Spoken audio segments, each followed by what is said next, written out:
সকাল সকাল ঘুম থেকে উঠেই শুনি মেহমানরা চলে যাবে, আর মেহমানরা চলে গেলে একটু মনটা খারাপ হওয়ারই কথা, কারণ তারা 3-4 দিন ছিল এই কারণে। হ্যালো গাইজ, আসসালামু আলাইকুম। আপনারা সবাই কেমন আছেন? এই তো সামনিজ ডেলি ব্লগ থেকে আবার একটি ভিডিও নিয়ে আসলাম। আর আজকে মেহমানরা চলে যাবে, আমি 5:30টায় ঘুম থেকে উঠে পড়েছি, তাদের জন্য সকালের জন্য কিছু রান্না করে নিচ্ছি। আর এখানে আমি কিছু মাছ ভেজে নিয়েছি, আর এই তো কিছু মাছ কষিয়ে নেব। আর এগুলো আমি কষিয়ে নিয়ে একটু ঝোল দিয়ে দেব। ঝোল দিয়ে দেওয়ার পরে আমি আমার বোনকে ডাকলাম, দেখি সে নেই। তো আমি রুমে গিয়ে দেখি সে ঘরগুলোকে ঝাড়ু দিচ্ছে। তো আমি তাকে বললাম যে তুমি এগুলো কেন করতেছো, আমি কাজ শেষ করে এখন এগুলো করব। তো সে বলতেছে কোনো সমস্যা নেই, আমি এগুলো করে নিচ্ছি, তুই রান্নাটা সেরে নে তাড়াতাড়ি, তো দুলাভাই অফিসে চলে যাবে, একটু খেয়ে গেলে ভালো হয়। তো আমি বললাম যে হ্যাঁ, এই জন্য তো তাড়াতাড়ি রান্না করে নিচ্ছি। আর এখান থেকে এসে দেখি আমার মাছটা একদম কষানো হয়ে গেছে, একটু জিরা গুঁড়া দিয়ে দিলাম। আর এরপর আবারও বোন আসলো এই রুম ঝাড়ু দেওয়ার জন্য। তো আমি বললাম আমার এখনও রান্নাই শেষ হয়নি আর তুমি চলে আসছো এখানেও। তো বলতেছে যে ঠিক আছে, তাহলে তুই একটু তোর দুলাভাইকে খাবার দিয়ে দে। আমি বললাম তাকে যে তুমি দিয়ে দাও, আমি ঝাড়ু দিচ্ছি। তারপরেও সে একদম কথা শুনলো না। আর আমি এখানে কিন্তু সবজিগুলো একটু কষানোর জন্য দিয়ে দিছি। আর এখানে আজকে সবজি রান্না করতেছি আলু, পটল ও আনাজি, সাদা আনাজি, কালো আনাজি।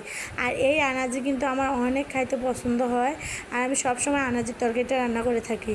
তো দুলাভাই তো আসলে খেতেই পারলো না, আমার রান্না এখনও হয়নি। মাছটা কষিয়ে নিয়েছিলাম, সেটা দিয়ে তাকে ভাত দিয়ে দিলাম। আর সে তো একদম বিছানায় বসেই খাচ্ছে তার ছেলেকে নিয়ে।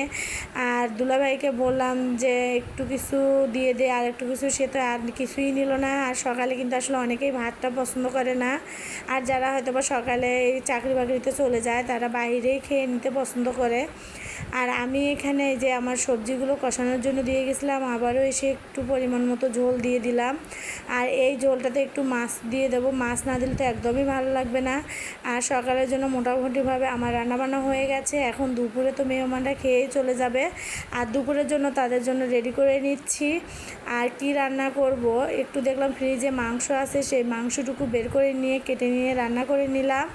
আর এখন বোনকে বললাম যে একটু পোলাও ভাত করি, সে বললো যে পোলাও ভাত খাবো না, সাদা ভাতই খাবো। তো বললাম বাবুরা যেহেতু পোলাও পছন্দ করে, তো একটু পোলাওটা রান্না করে নেই। তো এখানে আমি পোলাওটাও রান্না করে নেব আজকে কড়াইয়ে, কারণ অল্প পরিমাণের চাল, এই জন্য আমি কড়াইয়ে রান্না করে নিচ্ছি। আর আমার পোলাওটা একদম সাদা ভাতের মতো হয়েছে। তো ভাবলাম যে আসলে এইটুকু দিয়ে তো আর খাওয়া হবে না, যেহেতু অনেকগুলো মেহমান, এজন্য আমি একটু মুরগিও বের করে ভিজে রেখেছিলাম। আর সেই মুরগিগুলো কিন্তু এই যে আবারও 2 বোন মিলেই পরিষ্কার করে নিচ্ছি। আর আজকে আমি মুরগিটা ঝাল মাংস রান্না করব না, রোস্ট রান্না করব। তো আমি কিভাবে রোস্ট রান্না করব সেটাও আপনাদের সঙ্গে শেয়ার করব। এই তো প্রথমেই আমি এখানে আদা বাটা, রসুন বাটা ও জিরে বাটা, বাদাম বাটা পরিমাণ মতো লবণ দিয়ে মেখে নিয়ে কিছুক্ষণ রেখে দিলাম।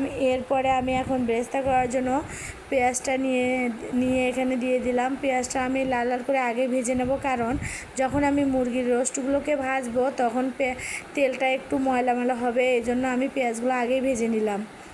আর এখানে আমি এই যে মুরগিগুলোকে দিয়ে দিছি, আর মুরগিগুলো কিন্তু একদম আমি কড়া করেই ভেজে নেব। আর বরাবরই কিন্তু আমার কড়া করে রোস্ট করতে ভালো লাগে, আর কড়া ভাজাটা খাইতেও ভালো লাগে। আর অনেকেই আছে যে হালকা করেও ভেজে নিয়ে রান্না করে। আর এই তো আমি রোস্টের জন্য এখন এখানে সব কিছু দিয়ে কষিয়ে নেব। কষিয়ে নেওয়ার পরে আমি এখানে একটু মরিচের গুঁড়া দিয়ে দেব, কারণ ঝাল না হলে তো ভালো লাগবে না, একটু ঝাল মিষ্টি দুটোই থাকতে হবে। আর টক থাকলেও ভালো হতো, কারণ আজকে আমার ঘরে দই নেই, এই দইয়ের কারণে আমি আজকে গুঁড়ো দুধটা বেশি করে দিয়ে দেবো। আর আমি এখানে গায়ের দুধও জাল দিয়ে রাখছি, সেটাও দিয়ে দেবো, কারণ আমি আগে মুরগিটা কষিয়ে নেব। কষিয়ে নেওয়ার পরে যখন আমি একটু পানি দিয়ে দেবো, তখনই আমি দুধটাও দিয়ে দেবো। আর এখানে অল্প পরিমাণে পানি দিয়ে দেবো, মুরগিটা আমার আজকে বেশি ভাজা হয়ে গেছে এই কারণে, কারণ ওখানেই তো সিদ্ধ হয়ে গেছে। আর এগুলো নাড়াচাড়া করে নেওয়ার পর অল্প একটু পানি দিয়ে দিচ্ছি আমি।